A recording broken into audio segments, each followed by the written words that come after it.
Grief is supposed to bring families together. But tonight, I learned it can shatter everything you thought you knew. Have you ever felt something slip through your fingers that you never knew you were holding? If this sounds familiar, don't scroll away. Like and subscribe, because my story might save you from the blindness I lived with for 15 years. I buried Eli on a Tuesday. Rain tapped against black umbrellas, and strangers told me how sorry they were while I nodded, numb to everything except the weight of his wedding ring in my pocket. The funeral home smelled like artificial roses and wood polish, scents that would cling to my clothes for days, reminding me that this wasn't just a nightmare I could wake from. Maya stood beside me the entire service, her arm linked through mine. My sister, my rock, the only family I had left. He would have hated all this formality, she whispered, and I nodded, thinking how well she knew him. How close they'd always been. How grateful I was that she understood my loss in ways no one else could. I didn't notice then how she avoided looking at the memory table we'd set up, the one with our wedding photos, vacation snapshots, and the silly Christmas card where Eli wore reindeer antlers. I didn't register how she kept checking her phone, or how she disappeared twice during the reception afterward. Grief makes you blind to the obvious. After everyone left, Maya insisted on staying at my house. "You shouldn't be alone tonight, Lena," she said, and I was too exhausted to argue. We'd always been close, the orphan sisters who only had each other after our parents died. Having her there felt right. Until it didn't. I woke around midnight to the sound of crying. Not the open, raw sobbing I'd been doing for days, but something quieter. More controlled. I followed it down the hallway to Eli's study, the room I hadn't been able to enter since the paramedics carried him out 4 days earlier. The door was cracked open. Inside, Maya sat at his desk, a letter clutched in her hands, her shoulders shaking.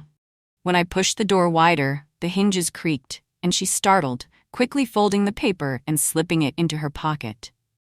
"I couldn't sleep," she said, wiping her eyes. "I just wanted to feel close to him." I nodded, understanding the impulse, but something felt off, the way she angled her body away from me, how quickly she'd hidden whatever she was reading. "What was that?" I asked, gesturing to her pocket. "Nothing, just some old notes." Her smile didn't reach her eyes. "Let's get some tea." As she brushed past me, I caught a whiff of perfume, the same one Eli had given her last Christmas. Not me. Puh. I remembered standing in the mall, watching him deliberate between 2 bottles. Which one would Lena like better? He'd asked, and I'd thought he was being cute, pretending I wasn't there. Now, I wondered if he'd been asking which one Maya would prefer. It was such a small thing. A bottle of perfume, a hidden letter, tears in a room she had no real connection to. But as I followed her to the kitchen, something cold settled in my stomach. A question I wasn't ready to ask about the 2 people I loved most in the world. Have you ever noticed something off about a loved one's behavior, but pushed the thought away? Comment below. The days after the funeral blurred together. I wandered through our house like a ghost, touching Eli's things, breathing in the fading scent of his cologne on his pillowcase. Sleep came in fits and starts, my mind refusing to shut down even when my body begged for rest. 3 nights after we buried him, I found myself in our bedroom at 2 a.m., staring at his dresser. I'd avoided opening it, afraid of what emptiness would feel like. But that night, something pushed me forward. I pulled each drawer open slowly. His socks still rolled in perfect pairs. T-shirts folded with military precision. A watch box containing the Omega I'd given him for our 10th anniversary. In the back of the bottom drawer, beneath his winter sweaters, my fingers touched something unexpected. A manila envelope, unsealed. Inside were receipts, dozens of them. Restaurant bills from places we'd never visited together. A boutique hotel downtown, dated for weekends he'd told me he was at conferences. A jewelry store receipt for a pendant I'd never received. My hands trembled as I laid them on the bed. The amounts were always just under our discussion threshold. The limit we'd agreed would require consulting each other before spending. He'd been careful. Morning light was filtering through the blinds when Grace knocked on my door, arms loaded with casserole dishes and concerned eyes. She'd been my best friend since college, had stood beside me at my wedding, and had helped us move into this house. "You look awful," she said, setting down the food and pulling me into a hug. I found some things, I whispered against her shoulder. Receipts, for places Eli never mentioned going. She guided me to the kitchen table, made tea, listened as I explained my midnight discovery and my growing unease about Maya's behavior at the funeral. Grief affects everyone differently, Grace said carefully. Maybe Maya's just processing in her own way. And the receipts, maybe they were for a surprise he never got to give you? Her words calmed me. They made sense. Eli had always been thoughtful about gifts, and Maya had always been emotional, qualities I loved about both of them. I nodded, let Grace's explanation wash over me like a balm. For a few hours, I believed it. But as she was leaving, I noticed how she wouldn't quite meet my eyes when I mentioned Maya again. How her smile seemed fixed in place, a mask she was trying too hard to wear. That night, I tackled the storage closet off the hallway. Eli's winter coats needed to be packed away, at least that's what I told myself. Really, I needed to keep my hands busy, to exhaust myself enough that sleep might come. I was folding his navy peacoat when I felt something in the inner pocket. His old phone, the one he'd claimed he'd lost months ago, leading to a day-long search and eventually a new purchase. Why was it here? I plugged it into a charger, curious. It powered on and my world shifted on its axis. The phone lit up with dozens of notifications, mostly texts, all from one contact, M. My sister's initials. With shaking fingers, I opened the messages. Years of them. Some innocent enough, lunch plans, funny observations about coworkers. But others? Same time Thursday? The usual place is booked. Can we try somewhere new? What should we tell Lena about this weekend? Each word was a nail, hammering into the coffin of what I thought was my marriage. The timestamps corresponded with Eli's work trips, his guys' nights, the times he'd been helping Maya with her leaky faucet. I scrolled until my eyes burned, piecing together a shadow relationship that had been happening right under my nose. Pictures of them at a beach we'd never visited together. Inside jokes about movies I hadn't seen. Plans carefully coordinated around my schedule.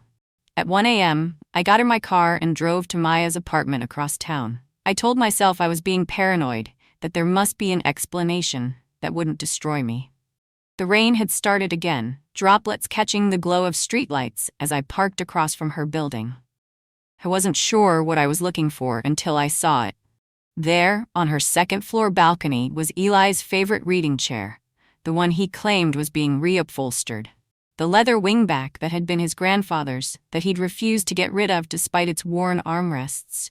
The chair I'd offered to have repaired a dozen times. It sat there, illuminated by her porch light, as comfortable in its new home as Eli must have been. I drove home, the windshield wipers keeping time with my racing heart, the taste of bile rising in my throat. No more doubt. No more excuses. Just the howling emptiness of having been deceived by the two people I trusted most. That night, I laid out my evidence on the kitchen table. The receipts, the phone, photos I'd taken of the chair. In the harsh light of morning, I would confront Maya. I would make her say the words out loud. I deserved that much. I didn't call first, didn't text. Just showed up at Maya's door at 7 a.m. with Eli's phone in my hand and ice in my veins. She answered in her pajamas, hair mussed from sleep. For a moment, I saw my little sister, the girl who'd crawled into my bed during thunderstorms, who'd cried on my shoulder after her first breakup. Then I saw the woman who'd betrayed me, and that sister vanished. "We need to talk," I said, pushing past her into the apartment. It was neater than usual, more deliberate, as if someone else's preferences had shaped the space. Eli's preferences. "Lena, what's wrong?" Her voice held concern, but her eyes tracked the phone in my hand. Recognition, fear. I tossed the phone onto her coffee table. "Explain." She stared at it, then at me, her face draining of color. I don't know what. "Don't lie to me, not anymore." My voice was steady, calmer than I felt. "I saw everything. The texts, the pictures. I saw his chair on your balcony." Maya sank onto the couch, hands trembling. "I didn't mean for it to happen," she whispered. 5 years of secret messages, weekend trips, plans behind my back. That doesn't just happen, Maya. She moved then, crossing to a small desk by the window. Opened a drawer, removed a velvet box that made my heart stutter. "He gave me this last month," she said, opening it. Inside was a diamond pendant, identical to the one Eli had given me for our anniversary 2 years ago. Except when I turned it over, The inscription read, "To my true north." Mine said, "To my everything." Different words. Same handwriting, same jeweler. "It started at Dad's funeral," Maya said, her voice small. "We were both so broken. You were so strong, handling everything, and we just found comfort in each other. One night, that's all it was supposed to be. The floor seemed to drop from beneath me. 5 years ago. Half of our marriage. He was going to tell you," she continued. "We both were. After the holidays, he said you deserved to hear it from him, face to face. But death had come first. A heart attack at 43. No warning, no goodbye, no confession. My body reacted before my mind could catch up. I rushed to her bathroom, vomiting until there was nothing left. The sink smelled like lavender soap, the kind I'd bought her for her birthday. I'd always tried to be a good sister. The thought made me heave again. I left without my coat, the January air shocking against my flushed skin. I needed to see for myself. Needed proof in his own words. Back home, I went straight to Eli's study, to the antique desk that had been his father's, to the locked bottom drawer he'd always said contained boring work stuff. I broke the lock with a letter opener, my rage giving me strength I didn't know I had. Inside was a leather-bound journal. Not work papers, not bills. A chronicle of deception written in the hand of the man I'd shared my life with. I read for hours. Every entry twisted the knife deeper. Maya understands parts of me Lena never has. The guilt is eating me alive, but when I'm with Maya, everything makes sense. I love them both in different ways. Is that possible? Or am I just a selfish man who can't make a choice? The final entry, dated 3 days before his death, knocked the air from my lungs. We've decided. After New Year's, I'll tell Lena everything. Maya deserves the truth. Lena deserves freedom from our lies. It will break her heart, but continuing this double life is destroying all 3 of us. I only hope someday she can forgive me. Us. I closed the journal, my fingers numb. Eli had died before he could confess. Before he could leave me. Before I had the chance to hate him while he was still alive. Now I was left with a ghost to rage against and a sister who'd become a stranger. For a week I spoke to no one, didn't answer calls, didn't open the door when Grace knocked. I existed in a bubble of rage and grief that felt too volatile for human contact. Then on a rain-soaked Wednesday, I texted Maya, "Meet me at the cemetery, 3 p.m. It was fitting, somehow. The place where Eli lay should be where we faced what he'd left behind. She was already there when I arrived, standing under a black umbrella by his headstone. She'd brought flowers, white lilies, his favorite. Another detail she knew. Another knife twist. The rain soaked through my clothes as I approached, but I barely felt it. My skin was numb, my insides burning. "I read his journal," I said without preamble. "All of it." Maya's eyes widened. She looked older somehow, worn down by secrets finally exposed to light. "Then you know we were going to tell you," she said. "We were going to end it." "End what exactly? My marriage? Your role as my sister? Which part were you planning to end?" She sank to her knees on the wet grass, not caring about the mud soaking her jeans. Her mascara ran in black rivers down her cheeks. "We were going to leave," she admitted, voice breaking. "After New Year's. He was going to ask for a divorce." The word hung between us. Divorce. So clinical, so final. So much cleaner than death. 5 years, Maya. 5 years of looking me in the eye and lying. Of holidays and birthdays and family dinners where you both played your parts while laughing at me behind my back. "It wasn't like that," she pleaded. "We never laughed at you. We hated ourselves for hurting you. Just not enough to stop." She looked down at the fresh grave, rain pelting the new sod. "He loved us both but differently," she said. "With you he had stability and comfort, a home, a history. With me, let me guess, passion, understanding, the exciting parts without the mundane reality of actual commitment." Each word was a bullet, and I watched them hit their mark. But Maya wasn't backing down. "He understood me in ways no one else ever has," she said. "I know that doesn't excuse what we did, but it was real, Lena. What we felt was real." I pulled the journal from my bag, protected in a plastic sleeve from the rain, open to a marked page. "October 15th, I read aloud. "Maya keeps pushing for me to tell Lena. Says we deserve to be happy openly. But when I imagine Lena's face crumbling, I wonder if I'm making the biggest mistake of my life. If leaving the woman who stood by me for 15 years is worth it. If passion fades, will I regret throwing away the deepest friendship I've ever known?" Maya went still, her eyes fixed on the journal. He never showed me that, she whispered. There's more, I continued, turning pages. Sometimes I wonder if what Maya and I have is real or just an escape from responsibility, from growing older, from the parts of myself I don't like. Lena sees all of me and loves me anyway. Maya only sees what I want her to see. The power between us shifted.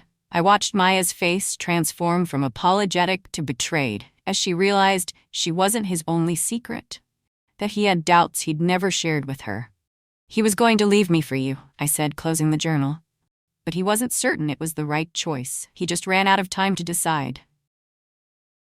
We left the cemetery separately. Maya asked if we could talk more, if there was any path forward for us as sisters. I didn't answer. Couldn't. The words were stones in my throat. 3 days later, Grace finally cornered me at a coffee shop downtown. She'd texted that she wouldn't leave until I showed up, and I was too exhausted to fight. The cafe buzzed with normal life. People working on laptops, couples holding hands across small tables, baristas calling out orders. A world untouched by the collapse of mine. Grace was waiting in a corner booth, 2 mugs already on the table. Her face, usually so animated, was tight with worry. You look like hell, she said as I slid into the seat across from her. Thanks. Have you been eating? I shrugged. Food had become mechanical, something I did to stop the lightheadedness. I know, she said after a long silence. About Eli and Maya, I've known for a while. The coffee turned bitter on my tongue. And you didn't tell me. She stared down at her untouched mug, spinning it slowly between her palms. I suspected. I didn't know for sure until I saw them together last summer. At that restaurant by the lake. The one Eli had said was too expensive. The one I'd wanted to try for our anniversary. You should have told me, I said, my voice flat. You seemed so happy, she replied, not meeting my eyes. I told myself it was better not to know, that maybe it would just burn itself out. Well, death has a way of burning things out permanently, doesn't it? She flinched. I'm sorry, Lena. I was trying to protect you. By letting me live a lie? By watching me plan a future with a man who was plotting his exit? I didn't know about that part, she whispered. I thought it was just physical. But it wasn't. That almost would have been easier. Instead, it was years of emotional intimacy, shared secrets, future plans, all hidden behind smiles and excuses. I need you to tell me everything you saw, I said. Everything you suspected. I need to know how blind I really was. And she did. Moments I'd missed. Glances exchanged at dinner parties. How Eli always volunteered to pick Maya up from the airport. The Christmas Maya called in sick. The same weekend, Eli had a work emergency. Each revelation was another piece of the puzzle I'd failed to assemble. The picture it formed wasn't just of betrayal, but of my own willful ignorance. Why didn't I see it? I asked, more to myself than to Grace. She reached across the table, covered my hand with hers. Because you trusted them. That's not a failure, Lena. That's being human. That night, I sat alone in our dining room, my dining room now, with our wedding album open before me. The candles I'd lit cast dancing shadows across photographs of a day that felt like it belonged to different people. I studied Eli's face in each image, his smile as I walked down the aisle, his hand on my waist during our first dance, his eyes as he slid the ring onto my finger. Had he loved me then? Truly? Or had he been settling even at the beginning? My gaze drifted to the gold-framed copy of our vows hanging on the wall.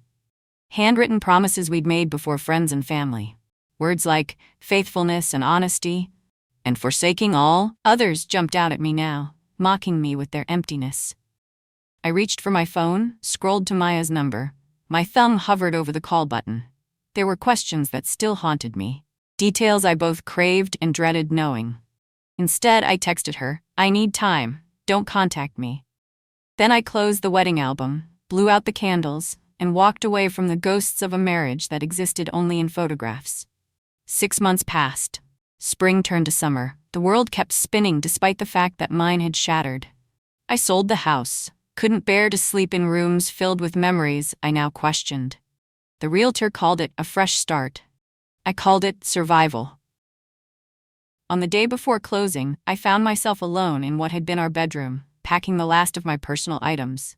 In the back of Eli's bedside table, a space I'd avoided until now, I discovered an envelope with my name written on it. Inside was a letter. Dated 2 weeks before his death. Unsent. Lena, it began. By the time you read this, you'll know everything. About Maya, about us, about the choices I've made that have hurt you beyond measure. It continued for pages. Explanations, justifications, apologies that felt hollow against the magnitude of his betrayal. I never deserved either of you, he wrote near the end. But you especially, Lena. You deserved a love that didn't hide in the shadows. I took the letter to the backyard, lit a match, watching the flames consume words that came too late. The smoke curled upward into the evening sky, carrying with it one chapter of my grief. A month later, I moved into a small apartment overlooking the park. Clean lines, new furniture, no ghosts. I joined a support group for widows, though my grief wasn't quite like theirs. How do you explain that you're mourning both a death and a deception? That each memory is now a puzzle missing pieces? Still, sitting in that circle of women, I found I could speak his name without choking. When the group leader asked what I was grieving about, I answered honestly. Not just my husband, but the marriage I thought I had. Heads nodded. Understanding. Some losses are invisible to others, but no less devastating. Maya called on my birthday. I let it go to voicemail, listened to her tearful message 3 times before deleting it. A week later she tried again. This time I answered. I miss you, she said, her voice small. I know I have no right to, but I do. I sat with that, with the ache that hadn't disappeared despite everything. I don't hate you anymore, I told her finally. But I don't know how to be your sister right now. Will you ever? I don't know. Time hasn't healed this yet. It's just made it different. After we hung up, I noticed my hands weren't shaking. Progress, of a sort. That evening, Grace came over with takeout and wine. We sat on my new balcony, watching the sun set over the park. For the first time in months, I felt something close to peace. I found a therapist, I told her. Someone who specializes in complicated grief. She smiled. Good, you deserve to heal. I'm not sure it works that way, I said. Some betrayals never fully heal. They just become part of who you are. I'd removed all photos of Eli from my walls. The last one, a candid shot from a hiking trip, where he looked truly happy, I placed face down in a drawer. Not to forget him, but to remember myself. The woman who existed before him. The woman who survived both his death and his deception. I'm thinking of taking that photography class, I said. The one I always wanted to try but never had time for. Grace raised her glass. To new beginnings. I clinked my glass against hers, watching the last light fade from the sky. Tomorrow will come, and the day after, different than I'd planned but mine to shape now. To build something new, I said, from the broken pieces.